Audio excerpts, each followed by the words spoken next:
Welcome back to Dads, Deals, and Dumbbells, where we talk business, fatherhood, and staying strong, especially when life tries to humble you. Last week, we asked a very scary question. What if we lost everything tomorrow? And we built a 90-day plan from scratch. But today, we're flipping that on its head. Yeah. What happened if you structure your life so you never actually have to face that scenario? Never went back to zero. Because the truth is, collapse usually isn't random. It's structural. Yeah. You got bad leverage, income stream, no liquidity, tied down to one thing that collapses. So today, we're talking about how building a life that's anti-fragile, where stress makes you stronger instead of breaking you.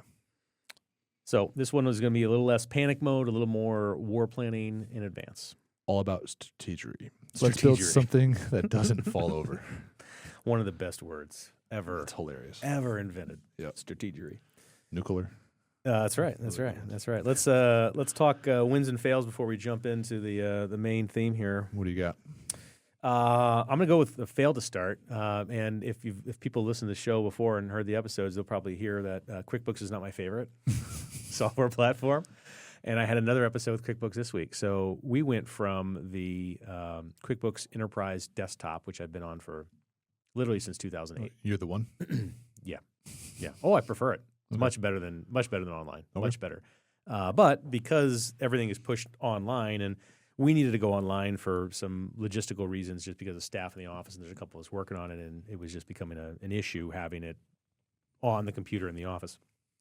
Anyway, one of the nice parts about the switch was that I was finally going to be able to go to direct deposit. I was the one employer out there that didn't have direct deposit, and we didn't have it because the online or the desktop version, there was some kind of issue on QuickBooks End that we couldn't get fixed.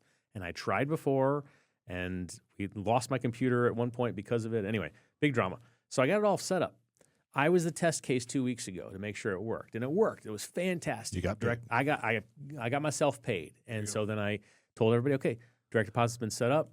You want to do it? Send me your stuff. I'll get you going direct deposit. And so last week, the day after we shot the last episode, I hit all the buttons, go to direct deposit, and QuickBooks says, do you want to print your checks now? Like, no, I don't want to print any checks. Oh, you're supposed to deposit it. Yeah. And so I call QuickBooks. I'm like, can we get this fixed? Because everyone's supposed to have direct deposit today. And I spent literally 2 hours and 20 minutes. Ooh. Yeah, bounced between like 3 different people. No one was listening to me. They all have their script. It's maddening, just absolute maddening. Like they all know one thing, and they have a certain tree of things that they do, but no one can think for themselves or listen. Drives me crazy. So QuickBooks, if you're listening, I would love for you to fix that problem. Listen. That was my fail. Did you call him Linda? I call Linda. I did Listen, not. Linda. Listen, Linda. No. And there was one woman who I was being a little short with, but she wasn't listening to me. And every time she finally would get it, she was like, "Oh, okay." Like, would you just listen to me to start with? I tried that. Go a lot it's not faster. going to work. Yeah. So on the win side of things, so my daughter is doing college tours and so forth, and one of the schools she wanted to look at was the University of Minnesota. I don't know why. No idea. But we went to the Big Ten Conference Center in Schaumburg, where I guess all the Big Ten schools use it to meet with prospective students, and they have like expos that they do where they promote the school, and so that was what they were doing. And so we went there and we checked it out. A little piece of me wants to be a jerk and say the win is that she decided she doesn't want to go there because the weather there Win is 2.0. worse than it is here. Yep. But I'm going to say the win is that I'm seeing her go through this experience of looking at colleges and seeing what she wants and identifying what she likes and where she wants to be and where she feels comfortable, and she's really processing that. So we did the Chicago Art Institute, College of Art Institute on Saturday, and then University of Minnesota on Sunday, and she liked the Art Institute, which was really kind of fascinating. I'd never been to the school before, and if you're an artist and you want to do something in the art field, which is pretty big actually, she wants to do art education. It was pretty phenomenal. Definitely not for me. I mean, I have trouble doing, paint by Color by number? Color by numbers. Thank you. There you go. And I definitely can't stay in the lines. Clearly have a hard Can't time do doing that. No. So it was a win though in terms of her, getting into the process and narrowing schools down and figuring out what she likes and what she wants. So Is she wanting city versus country-ish? She wants Small town? She's now decided she thinks she wants to stay in the Midwest. She she wants to stay in an area that is welcoming to everyone. She doesn't want to go to some place that where there is a lot of how do I say it without being political. She wants to be an open place that's Closed-mindedness. accepting. Yes, yeah. That's a good way to say it. So she knows she wants that. I don't think it's an issue of wanting to be close to home. I would rather her go further away than an hour. I'd like her to be far enough away where if she's going to come home, it's a production. You have to try. Yeah. Yeah, you have to try. You can just walk across the street. Yeah. Like one of the places she's seriously considering is University of Wisconsin-Madison. That's 3 hours away. Yep. That's not something where you just come home every weekend, but it's also close enough. Has she looked at the where- Milwaukee one? Not Milwaukee yet. School of Art? So my wife brought that up as we were driving back. I didn't know anything about it, Yeah. and she's pulled up all these other schools. So that's now on the list of places for us to go as well. My and then, siblings' friend's dad teaches there. yeah, and so then there's some places in Toronto. There's like 5 art schools in Toronto that are pretty well known, Okay. which I find strange. I'm kind of wanting her to go to a place that has not just art, but it's got other stuff too, in case she decides she wants to change her major, so she doesn't necessarily have to change schools. The Art Institute is hyper focused on art, but it's got a pretty wide variety. But I kind of feel like if she went from art education to something else, she's She going could to do have to like switch art schools. business of art or something. I don't know. I don't know that was one if of that's a them. thing. I I don't know don't if know that if that one is a thing, but I will say this, though, for that school, I was beyond impressed by the dorm rooms. Not a typical dorm. I mean, part of it is, but the rooms were large. mm-hmm. If she had one of the loft beds, it's literally like a separate area in a loft where you could put a piece of fabric up and almost turn it into its own bedroom. But the rooms were big. They had little Nice. kitchenettes. 2 people, 3, 4. So they had for freshmen, it would be either 2 or 3. But the Okay. 3-person ones apparently are bigger than the 2-person ones. And we saw a 2-person one, And and that it was was already big. nice. Okay. Yeah, I mean it's bigger than what I had for Yeah. sure. They had little kitchenettes. The only downside with that one is that you're not going to get what I consider to be the true dorm experience because there's like no dining hall there. So she's going to have to learn to cook some basic meals. There's a little kitchenette, stove. There's no dining hall at all on campus, or just not in the dorm? Not really. So in the main one of the main classroom buildings, there is I don't want to call it a food court, but there's a dining area there where you have to. You I have guess you access have to to have food. money on a dining card, but Yeah. it's not like you don't go there for breakfast on a Sunday. It's not an option. Really? Yeah. So Cool. so that You're on your own off campus. correct. Go somewhere like Yeah, Harbor. and or you don't something. even have to live on campus. So Yeah. she's wherever she goes, she's going to be in the dorm at least the first year. Okay. I had a great experience with living in dorms. Yep. You learn a lot. You make a lot of friends really fast. It's a cultural experience. For So, sure. Anyway, that was my wins and fails. What do you got? I say my fail is my daughter has been having some interesting, like her class in general at school has been having some interesting disciplinary things with all the kids in the class. That's fun. It's an ongoing thing. We have a meeting with the principal next week. You individually? Us as Ella and I, yes. It'll be interesting. We're trying, we might get more parents involved. I don't know. Oh, it's that kind of meeting. Okay. It's interesting. Okay. It's definitely interesting. But they've implemented a tally system. So Addie has gotten tally marks for coloring in class, answering questions without raising her hand. These are negative things? Uh-huh. And then yesterday, I would say that yesterday was a legit one. So like if they get tally marks by the end of the week on Friday, you have so many laps around the gym, like to walk or run. I don't know. I'm still not clear on that one. But they have a disciplinary thing. So it adds up over the week. On Friday, you have your disciplinary action, the consequence of running laps or walking laps in the gym, and then it resets the next week. I'm like, I barely remember as an adult what I ate yesterday for breakfast. I don't think my 6-year-old's going to know that she did something wrong on Monday, on Friday. Maybe, I don't know. Maybe if you remind them, we'll see. But she got a tally yesterday for standing on a chair in music class. So my wife made her write 100 lines of "I will not stand on a chair" when she got home. I'm like, I like that idea. We learned that from another parent over the weekend. I'm like, yeah, let's do that one. So Yeah. as opposed to just saying, hey, that's not good. So and Interesting. it took her 3 hours because she was Cried it crying all for the out. first 2. Yeah. So I'm okay with that a little bit. It's nothing physical. Just write the lines, and then the physical somehow she learned the punishments trick of instead of going like I will, like writing crosswise, like I will not stand on a chair. She did I. yeah. Whoa. I'm I like- did that. I was I like, remember I that very like well. that. I was like, oh, where did you learn that? I'm like, I know I didn't teach you that, but I did the same thing. And I was like, nope, can't do that. She's like, you got to start over again.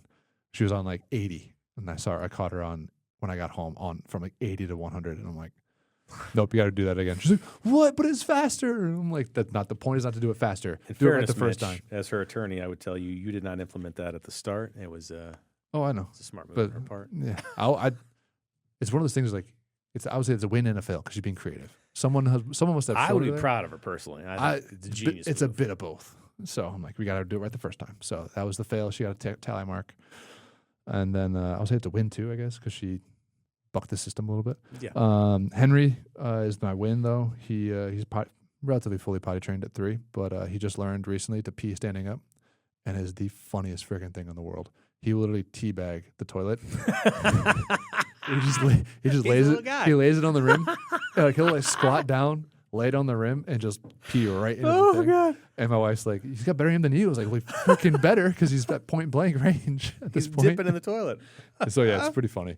But I'm like, Henry, like you don't have to squat down and like lay it on the rim. You can just stand up and aim. He's Oh like, my God. Oh, okay. I'm going to tell you right now. You need to make sure you mark this show and you save the audio from it. It's so funny because about 10, let's say 14 years from now, that's going to be a lot of fun. Yeah, we'll play that at his graduation party.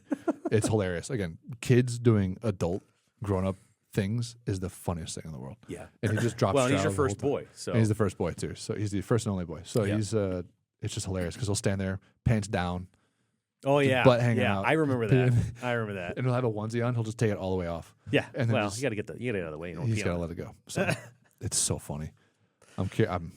We haven't gone in public yet for him to do that. So we'll see if he can't reach much urinals, but Yeah, we'll see.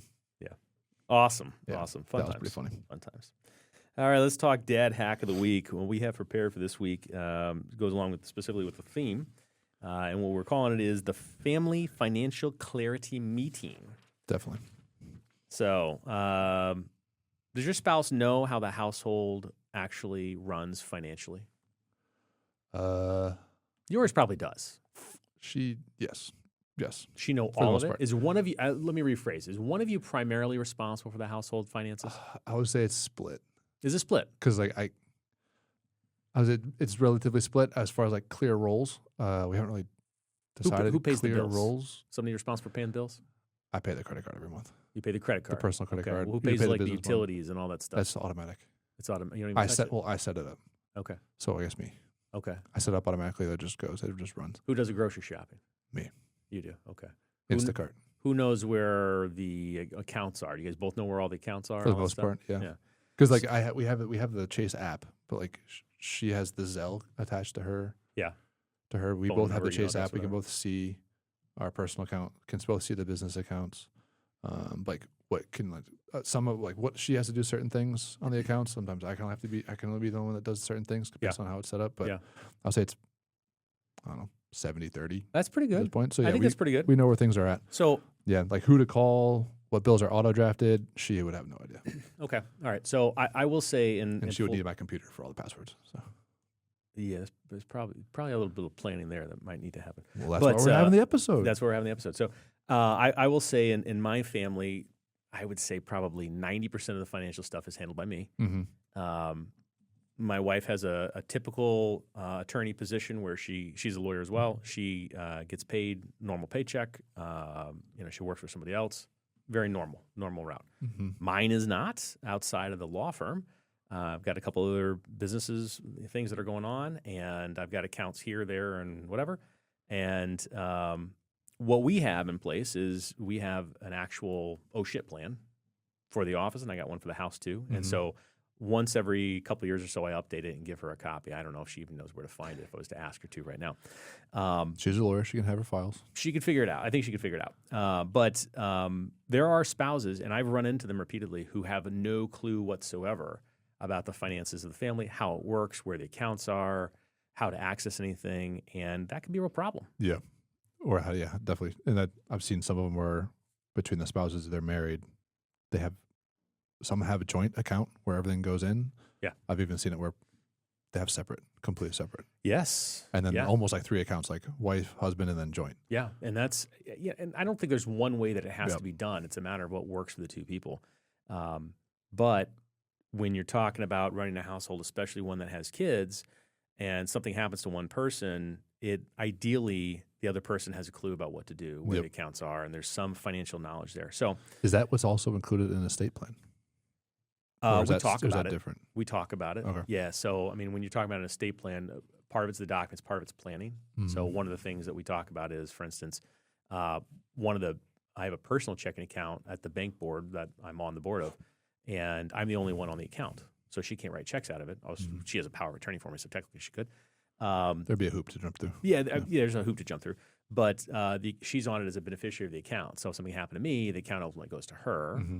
But if I'm alive, then she has to use the power of attorney to write checks out of there. Not everybody has that, obviously. Mm-hmm. But yeah, part of the planning process is planning for when something bad happens and you're still alive and you're no longer here. And this is there's kind of two parts to it. How close is this to in the estate plan, or is the estate plan within the oh shit plan? I think they can go hand in hand. We don't normally when we're doing estate planning for a client, we don't normally develop what I refer to as an oh-shit plan. You certainly could. Like the one I developed for my wife is more detailed as far as telling her, for instance, with the business, what I recommend she do. Yep. She do whatever she wants. If I'm not here, I can't say no. Nope. Does he want to hunt her from the grave? Highly unlikely. Yeah. But it gives her some guidance on what I would do and how to handle it and where things are. I mean, case in point, one of the buildings that I own is in an LLC, and she's not on the LLC, so she can't write checks out of the LLC. Mm-hmm. And even with a power of attorney, would she be able to do that? She could, okay. As long as I'm alive. As okay. soon as I'm dead, the power of attorney no longer applies. So and there are if you some die issues in that there. LLC, so okay. So there's some issues there. But case in point, even if that was to happen, the tenants are still paying rent.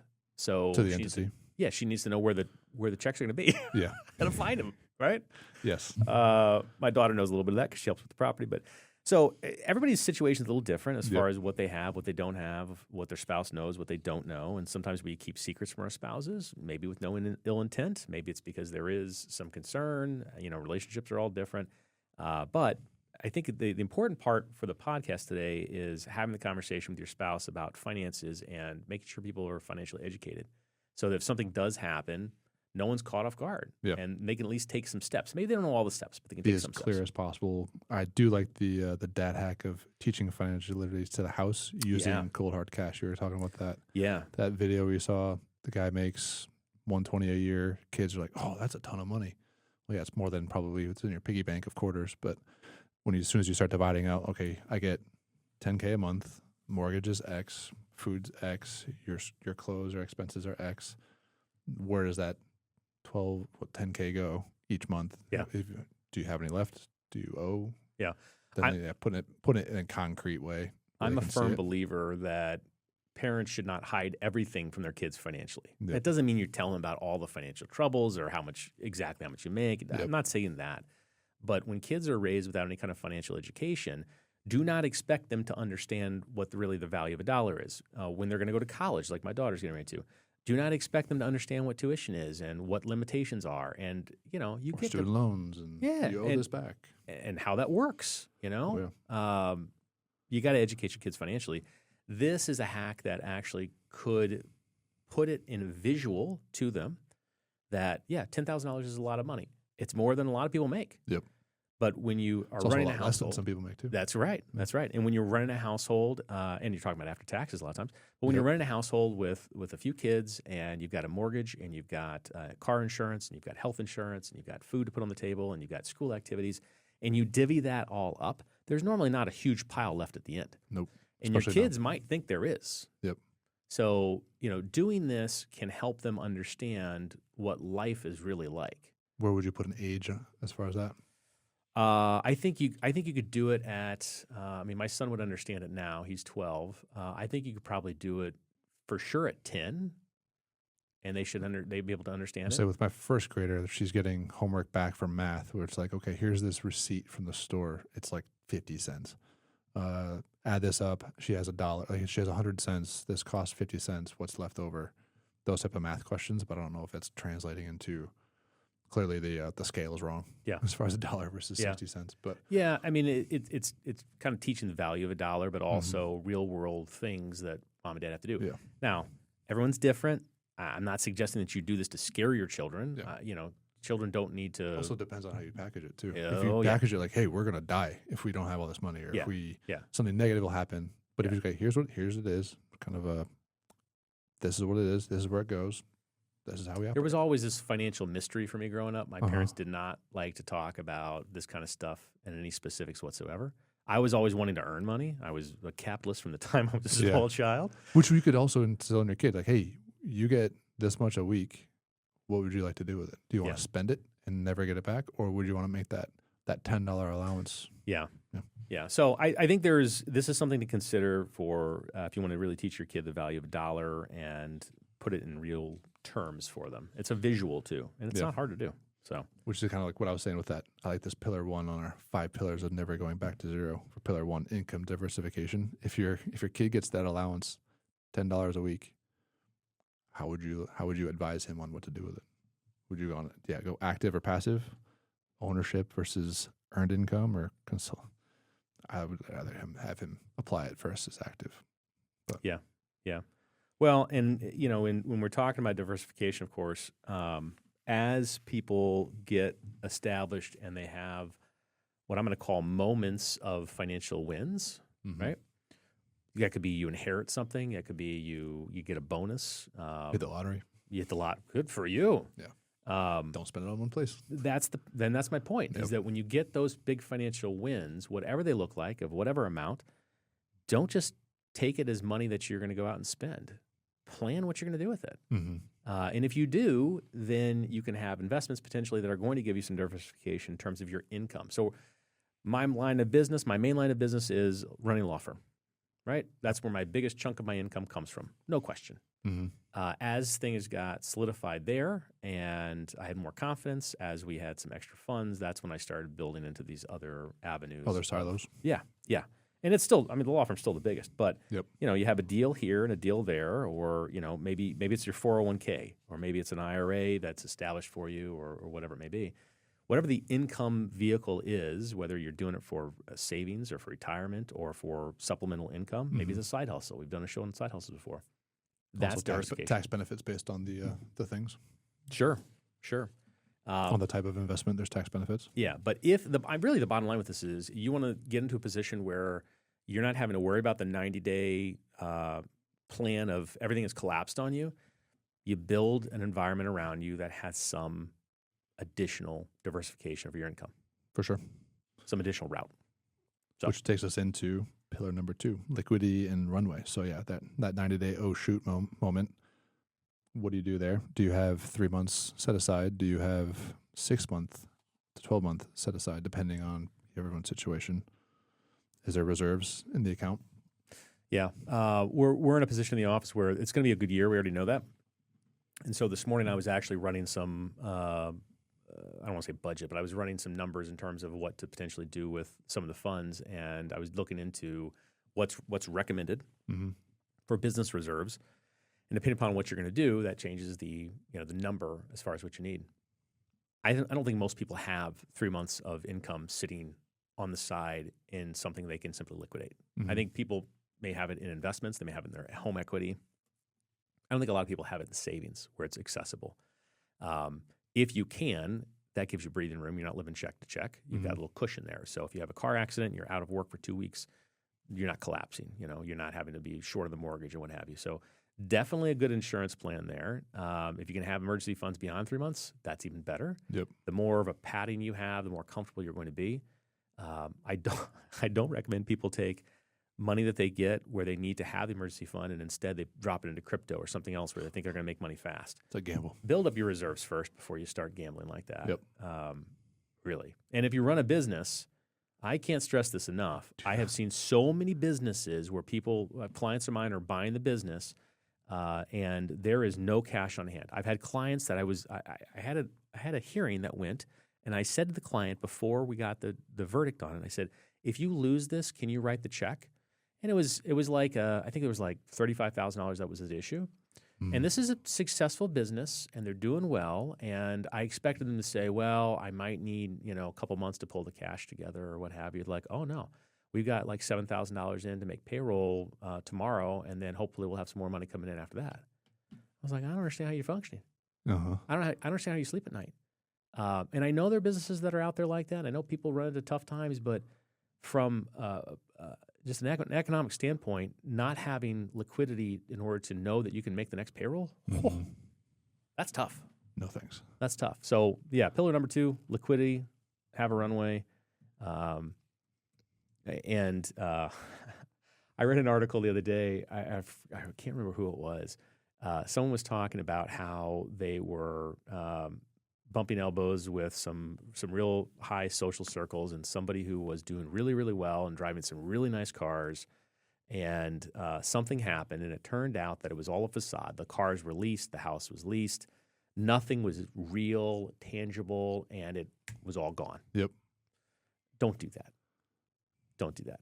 Unless you're Elon Musk, then you don't own anything.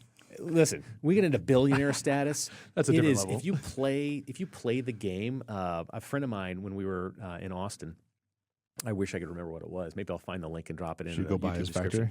He had a thing where you try to spend Bill Gates' money or something like that, and so they give you X number of billions of dollars, and then they give you a list. Yeah, it's like an online thing, and they give you a list of things like you could buy like 6 747s, and here's how much it would cost, and if you buy 100 Big Macs, here's how much. And so you add all these things up, and you're still not even putting a dent in $1 billion. Oh my goodness! So yeah, it was interesting. It was very interesting. Several $1 billion, but of course, yeah. Not typical for most of us, though. Not typical for me, that's for sure. No. So let's talk pillar number 3. Reputation capital. Yeah. So if you get a phone call that is returned quickly, you're never at zero. So you always have that relationship, right? So maintain those long-term relationships.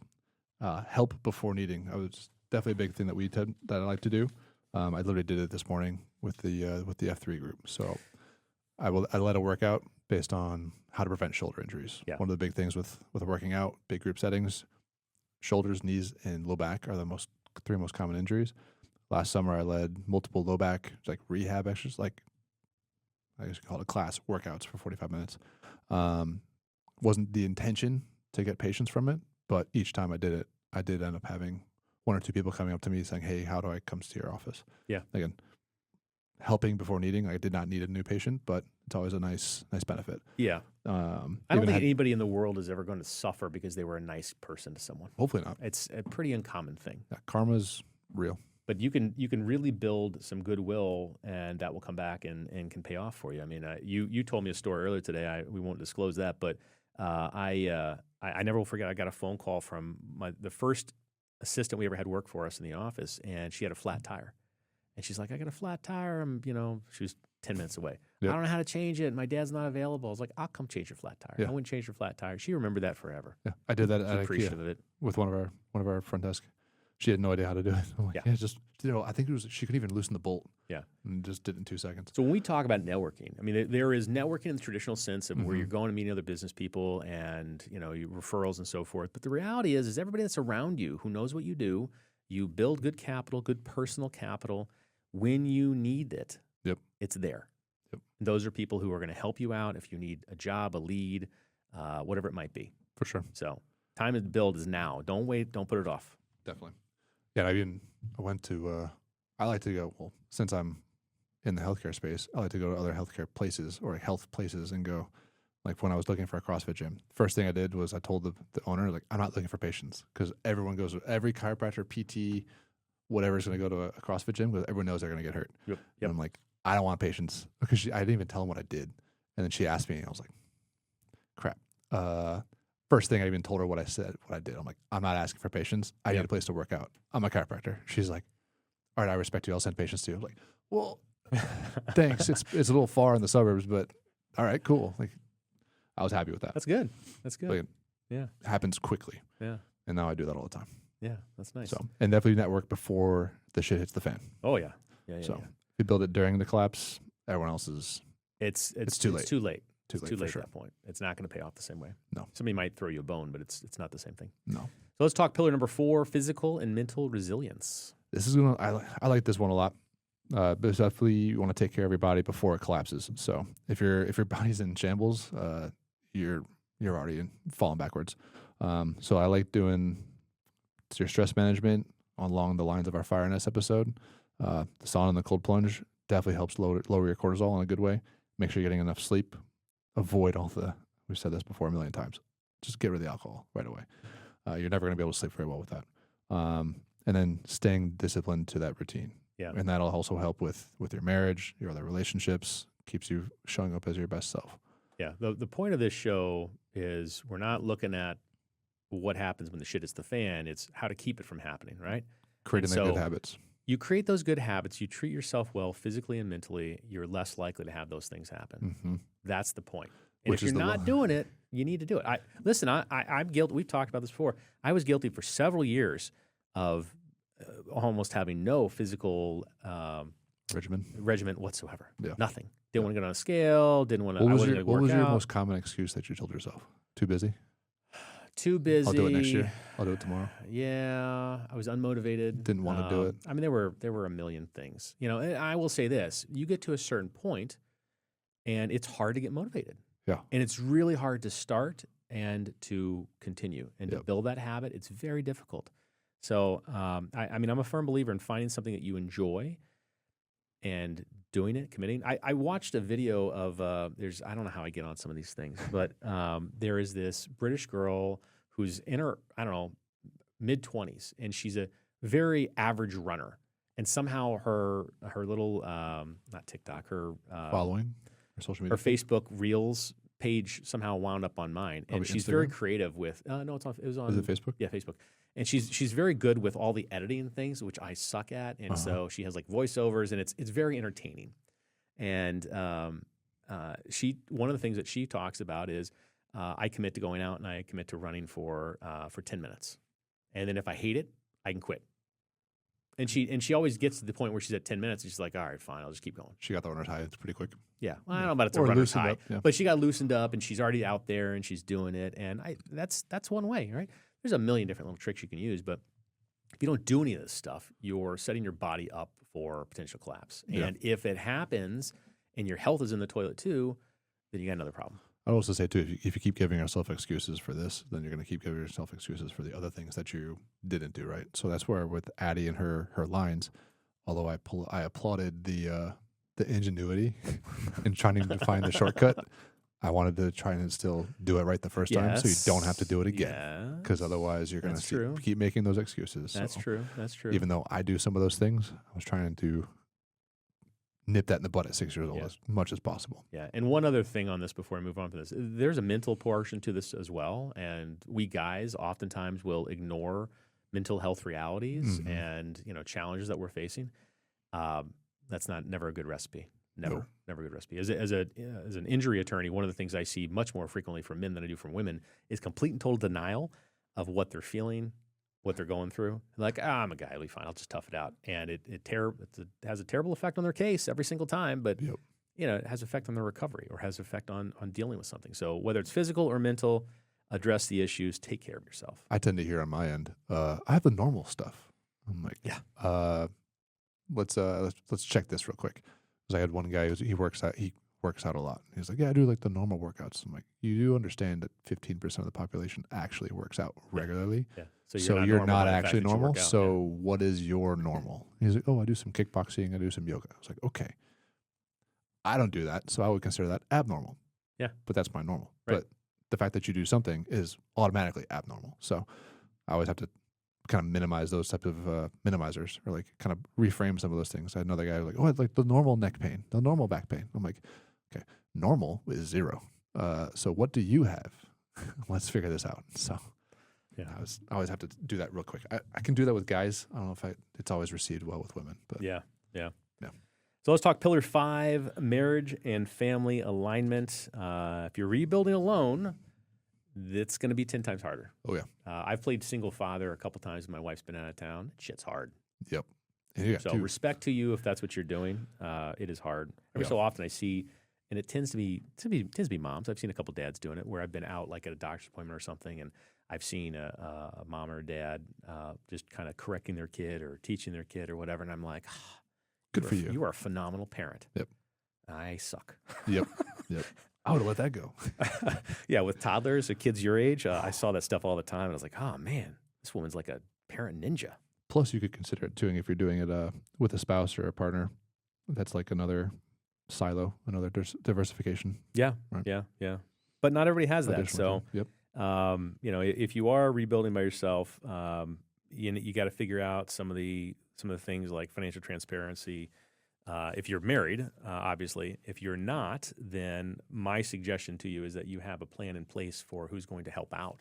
Mm-hmm. This is where one of those planning things comes in as a lawyer. If you're a single mom and dad's not in the picture for whatever reason, or maybe there was no dad, whatever it is, you obviously need to have a plan in place for your kids if something happens. And you want to get yourself in a position where before something happens, you try to insurance-proof the problem. Mm-hmm.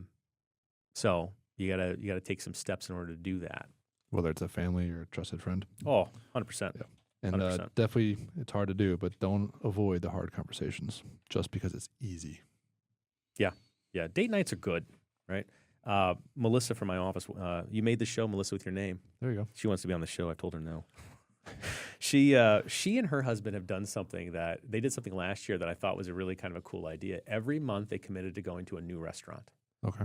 So at the end of the year, she posted like 12 photos from 12 different restaurants of all the places they've been. So they had a dedicated date night every single month. Mm-hmm. It's just the two of them checking out some new places to eat and so forth. So that was pretty cool. Did they have a favorite? She did. I don't remember what it was, but I mean, they're pretty good at getting out and doing stuff like that. But there's too many couples, frankly, that don't make it a priority. Yeah. And that becomes a different problem. Yeah. And we guys are extra bad about it, let's be honest. Sometimes we put that stuff off. Open up Open Table, see what's available, and just Not hard. do it. Not It's hard. Never been easier. The app is for free. Yeah. And you get reward points. Yeah. So let's move on to Joe's judgment here. You're a little bit of legal planning. This piece of the planning really is in terms of asset protection and smart structuring. I will say this. This is general information, right? I'm not your lawyer. I am a lawyer. There's I my used legal that line this disclaimer. morning. I am a professional. I'm just not your professional. So. Yeah. One of the favorite things I used to say, which is entirely inappropriate now, especially in social circles, is I'm not a doctor, but I play one in my life. Anyway, highly inappropriate. Don't use that line. Yep. Anyway, so in terms of asset protection and smart structuring, from a legal perspective, these are the things that you do before you have a problem, right? If you're running a business, with very few exceptions, and I've seen some, but with very few exceptions, you should be talking about an LLC or an S corporation. You want to avoid personal liability. If you don't know what I mean, talk to a lawyer, because if you have a business that's functioning, that's making money, or that has liability risk, you make a product, you make a doodad, I don't care what it is, there is financial risk that you have in play. For sure. Your product injures somebody and you don't have insurance, you got a problem. Yep. So even if you have insurance, even if you have insurance, you have a problem. Yeah. You're at risk of losing your business. So you need to have some planning in place. You need to understand insurance. Umbrella insurance, as example, great thing to have. Most people don't have it. It kind of covers all the other insurance and the things where there are gaps. And umbrella insurance can be personal too. You don't need to have a business to get 100%. that. Yep. 100%. Yeah, we have an umbrella policy for the house that covers not just the house, but it covers the cars. It covers lots of stuff. Yep. Personal liability for someone slipping on the ice in the sidewalk. We had a case where a client was walking a dog and had him on the leash, and they were on a bike path, and the dog darted out in front, crossed the path in front of a cyclist who then hit the leash, doubled over, and had a pretty bad fracture. That was something where it wasn't the dog. The typical homeowner's policy for a dog wasn't the problem. The problem was they weren't controlling the dog, and so they had a policy that covered it. But that's the kind of thing where that's where you have it, and it's new. And it's nice to have. Yeah, and it was bad injury, so it wasn't the homeowner's coverage wasn't even enough to cover the loss anyway. So, wow. Looking at umbrella insurance, if you can afford it, consider getting it. Do some basic estate planning. Most people, when they're in their 20s, 30s, 40s, and even 50s, really don't think about it too much, and very few people have plans. I strongly recommend you do. It doesn't mean you have to have a complicated trust or anything like that, but look into some basics as far as what you should have. Trusts, the more complicated your estate, the smaller your children potentially. If you want to control from beyond the grave, trust is a great thing to use. They get very complicated and be very, very specific, but they can be great tools in the right circumstances. Personal guarantees, understand what they are. We've talked about those before. it's a business thing, but try to avoid them if you can, because personal guarantees will put your personal financial stuff at risk if something goes bad. So look at your legal strategy on a regular basis, your structure on a regular basis, know what you're personally exposed, where your risks are, and always review and consider revising if you need to. Don't have to, but consider it if it's appropriate. Yeah. So. And I always like this one. Hope is not a legal strategy. Hope is not a legal strategy. 100%. That you trademark is that? Sure. Trademark Joe Jamaka. Copyright. Let's talk some rapid fire takeaways from this episode. I think one of the biggest for me is, one income stream is awful risky. Definitely diversify. I like the strength is insurance. I tell this to my patients all the time. The more insulated you are to stress, whether that's physical, mental, emotional, chemical, like food wise, the more insulated you are to that, the better you are. The more you can tolerate something that's a stressful event. Whether that's you have a high net worth, you can if you have $1 billion, you can afford to buy 6 Boeing 737s. You can, and you won't even take a dent. Yeah. So there you go. That would be an example of strength as insurance. Yeah, absolutely. Yeah, calm comes from preparation, not from just being in a state of zen. If you're prepared, you're going to be much more calm and relaxed. Definitely. And then, stress unmanaged definitely compounds. The more you let those little things go up, you're going to get more and more stressful. You're going to react negatively. No one ever makes a good decision when they're in the heat of battle. No. We make mistakes. We tend to make mistakes. Some people can rise to the moment, but I don't know why you'd want to plan for that's your strategy. That seems like a terrible idea. Yeah, I'd rather have something planned, not live in chaos. Yeah. Anything else for the benefit of the show? I say also with your kids, along that same line, they watch how you handle the stress. Oh yeah, I've noticed a couple of things where I'm like, oh crap, Addie picked that up. We gotta fix that. I remember as a kid seeing my parents when there was stuff going on, and the way I interpreted it, whether it was right or wrong, I remember it stressing me out. Mm-hmm. Yep. I think especially because you don't. That's your first time seeing it. You don't know how to handle it as a kid. Mm-hmm. Definitely want to insulate that. Yeah, and that's where I believe the financial education can be helpful. Mm-hmm. Letting the kids know, letting them know, if you do that thing with the bills and you put all the money on the table, let them know, yes, we have all these things, but we have the ability to pay for putting food on the table. We can do this, we can do that. Let them know, so they're not worried about whether or not you can pay the bills. For sure, that's not a position you want to put them in. They may need to be educated. They may need to know what realities are, but we don't want to worry them without any kind of reason. That's for sure. Yeah, they're the kids. Don't create the negative viewpoints early. No. Spin it positively. Yep. So, you got anything else? Other me, you? Nope. All right. Well, last week we talked about rebuilding from zero, and hopefully you never get there. We talked about this week trying to get things set up so you rarely have to rebuild from zero. Definitely, because setbacks definitely happen. Well, hopefully they're all small, and you can weather those big ones. But collapse is usually preventable. Yeah. If you keep a few key tips, some of the things we talked about today, you may have some additional ideas as well. Keep those things in mind. Diversify your income.